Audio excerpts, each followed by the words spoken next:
The thing is, when you simplify, that can get you past all the noise that we operate in, that's mostly in our heads every day with all these things that distract us. When you simplify, you can start to get clarity on, okay, what truly is important in terms of helping us advance our strategy, reach our goal, accomplish our mission. And if you can get everybody in an organization focused, that's the mother lode. That's probably the most powerful force multiplier, is to get everybody to share a focus. The thing is, we tend to go to work thinking, it's a trap we fall into. We go to work thinking, I got 1,000 things to do today. When you talk to people that are struggling, or even businesses that are struggling, they will say things like that. They'll say, this is a really complicated business and we got a million things to do. And by contrast, when you talk with people that are successful and sustaining that success and growing that success, they will tend to say things like, at the end of the day, this is really a pretty simple business. And they'll also say, we've got maybe 3 things. And if we do those 3 things every day with excellence and with consistency, then we're good, then we'll win. One of my favorite things I heard from a past client was the CEO of a national construction company. And he got in touch with me it was about a month after I'd worked with their leadership retreat. And he said, we go on this leadership retreat every year, and we all come back with pages of lists of things we're gonna do. And we either don't do them or we do them halfway. After working with you, we all came back with a list of 3 things to do. And we came back and we got focused and we did them, and now we're on the same track. And it's just, as the saying goes, boom, that's what I want to hear.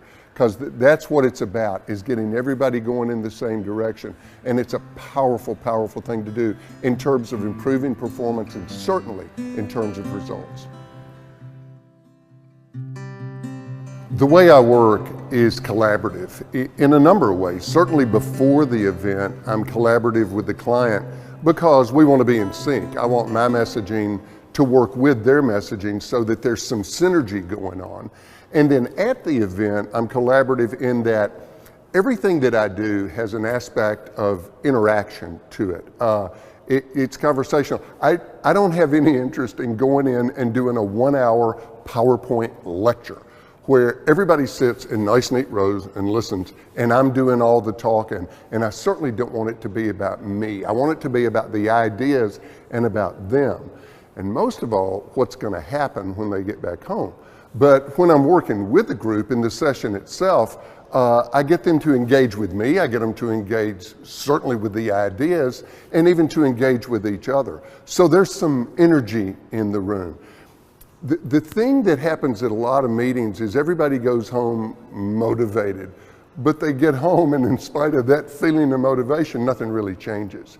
And if that's what happens, then the question is, well, why did we all get dressed up and get on airplanes and go and have that meeting in the first place? What was the point? The point for me at least, and certainly at the event, you want it to be up, you want it to have energy, you want people to feel great. But when they get back home, is the needle gonna move? And I want the needle to move more than it's ever moved before. I want there to be a before and after, because it's about results and performance. That's the point, and that's what I try to make happen every single time with every single client. In just about every group of leaders I work with, there's a question that I always ask. And the question is, I'll say, how many of you frequently have this thought? The thought is, I think we're making this way more complicated than it needs to be. And every hand in the room goes up, mine goes up. Because we all, meaning individuals, meaning businesses, we tend to overcomplicate things. And when we do, it gets in our way. It scatters our efforts, it makes for bad decisions. We pay a price for overcomplicating. So why do we do that? Well, I think the main reason is because it's so easy to make things complicated. Any knucklehead can make something complicated. It's hard to make things simple. But I think that's one of the leader's core responsibilities, to simplify the complicated. To me, the the Jedi master of simplifying things was Steve Jobs of Apple. Jobs, in an interview a few years ago, he said, "Simplicity and focus have become my mantra." I love his word choice here. He said, "It takes a lot of hard work to get your thinking clean enough to make things simple, but it's worth the work, because if you can make things simple, you can move mountains." And most people agree with that. I mean, the best answer is usually the simplest answer. It's not the most complicated answer. One of my favorite forms of feedback is when, after the event, I hear back from one of the leaders that I worked with, and he or she says, "You know, we went back and we started looking for ways we could simplify, and they were everywhere. And we did it, and it changed everything. It made all the difference in the world." That's powerful. And it's, again, it's part of a leader's job to simplify the complicated. Get absolute clarity throughout the organization, not just in the offices of you and the managers, absolute clarity throughout the organization on what is most important here. I want to show you the cover of a book because it illustrates graphically what we're going to be talking about.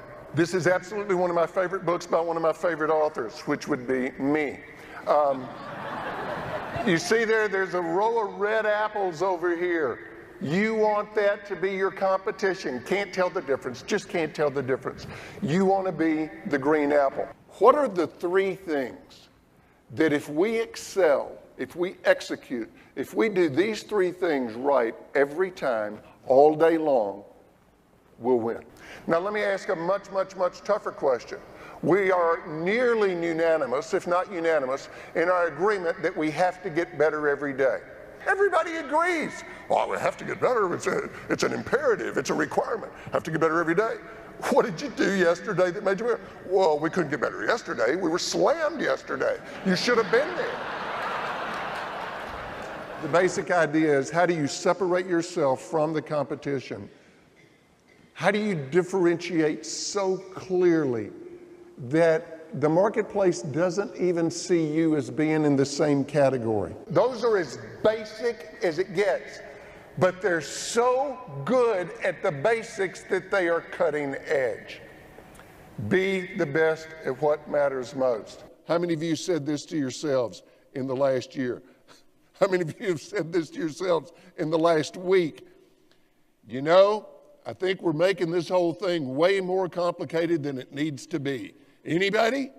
Were you guys just talking about that? You tell me your experience, which is generally the best answer, the best solution, the best idea, the simple one or the complicated one? It is so easy to make things complicated. It's tough to make things simple. But if we're interested in becoming more competitive, then that's one of the things that we have to do. See, when you make things simple, you get clarity. He taps me on the shoulder, I turn around, he goes, "Hey buddy, can you see me?"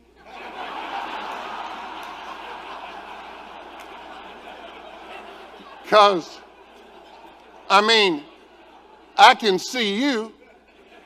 Why can't they see us? Now, here's the kicker. If you had asked any one of those employees, if you had said, "Hey, are you doing a good job?" what would every single one of them have said? Yes. Here's the problem. There was no clarity on what mattered most. How many of you are customers of Les Schwab? Raise your hands. Okay, a few of you, a dozen of you. Answer this for me. When you pull your car into a Les Schwab parking lot, what happens? They run to your car. This was not rehearsed. I love to imagine that at the end of the day, one day, they're all standing around the tire store and somebody says, "We sell tires. How can we set ourselves apart?" And I imagine some 18-year-old kid with grease on his face, and he's standing over there and he says, "I don't know. Maybe we could just run out there or something." Yes! Yes! Maybe you could just run out there or something.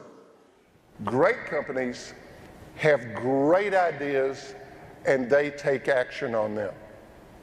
Now listen carefully. Mediocre companies also have great ideas. The difference is they don't take action on it?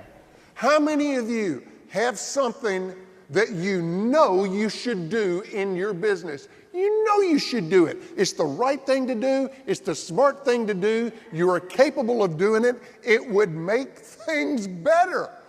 And you're not doing it. Is it just me? Anybody else? Can I get a witness? The ideas that you will hear at this event are only of value if you take action. Michelangelo said the great danger for most of us is not that we will aim too high and miss it. The great danger for most of us is that we will aim too low and hit it. Thank you so much for having me. This is such a privilege. Aim high. Have a great time, gang. Thank you very, very much.